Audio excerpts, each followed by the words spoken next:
Hello everyone, আমি প্রিয়া চলে এসেছি তোমাদের সঙ্গে আরও নতুন একটি ভিডিও শেয়ার করতে।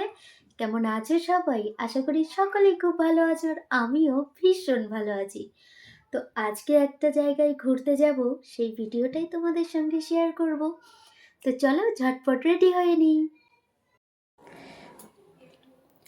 আমি শাড়ি পরে নিয়েছি, তো চলো এবার ঝটপট মেকআপটা করে নেওয়া যাক।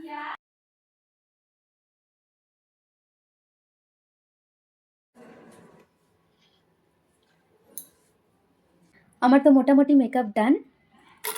এবার এই জুয়েলারিগুলো পরে নেব। সত্যি কথা বলতে অক্সিডাইজের জুয়েলারিগুলো আমার কিন্তু বেশ পছন্দের। দেখো আমরা রেডি হয়ে কিন্তু সবাই বেরিয়ে পড়েছি, আর দিদি আর আমি পেছনের দিকে বসেছিলাম, মা আর মাসি সামনের দিকে বসেছিল। এই জায়গাটার নাম কি তুমি বলো? বলো। এটা হ্যাঁ, এই জায়গাটার নাম হচ্ছে বল্লাল ঢিপি। বল্লাল ঢিপি। হ্যাঁ, বামুনপুকুর, নদিয়া জেলার বামুনপুকুরে বল্লাল ঢিপি।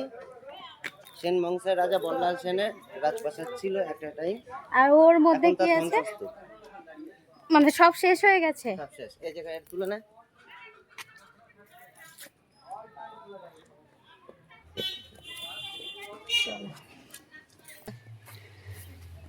এটা হচ্ছে প্রাচীনকালে মকর মুখে, এটা হচ্ছে নালী।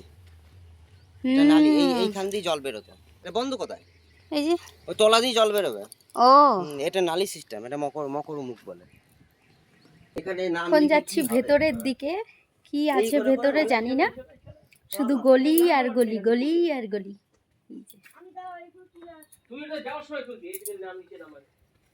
আমরা যেখানে ঘুরতে যাচ্ছি সেখানে যাওয়ার পথেই কিন্তু এই জায়গাটা পড়ে। তা তো বলেই দিল এই জায়গাটার নাম বল্লাল ঢিপি। তো চোখের সামনে যখন পড়েছে না দেখে কি করে যাই। এই যে আমি একটা উঁচু জায়গাতে দাঁড়িয়ে কিন্তু পুরো জায়গার ভিউটা তোমাদেরকে দেখাচ্ছি।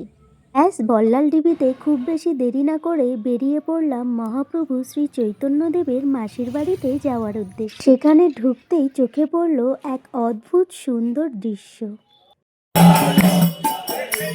সত্যি কথা বলতে ভগবান না চাইলে কিন্তু কোনো কিছুই সম্ভব না, তাই ভগবান যখন চেয়েছে আমরা ওনার দর্শন করতে আসতে পেরেছি।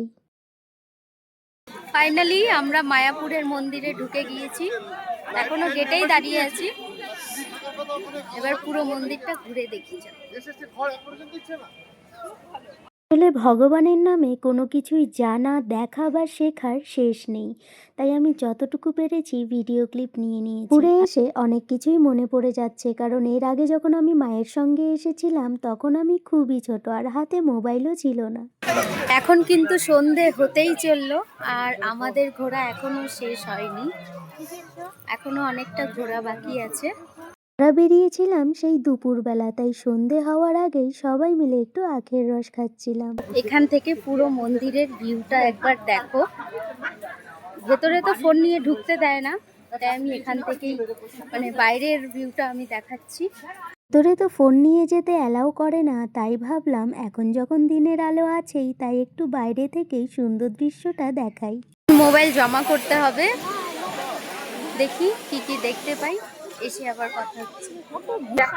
এই সবে ভেতর থেকে বেরোলাম আর এখন খুব ঠান্ডা লাগছে বাইরে, এখন একটু কিছু কেনাকাটা করবো, দেখি কি করার, কি কিনতে পারি।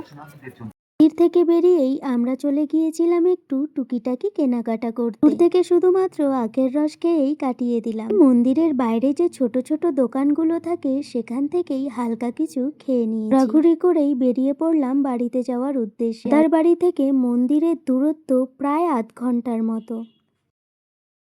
তো এখন বাজে রাত্রি 9:30। এখন বাড়িতে এসে পৌঁছলাম। পুরো ভিডিওটা তোমাদের কেমন লাগলো? ভালো লাগলে অবশ্যই একটা লাইক করে দিও, আর আমার চ্যানেলে নতুন হলে অবশ্যই সাবস্ক্রাইব করে দিও। আজকে এখানেই শেষ করছি, বাই।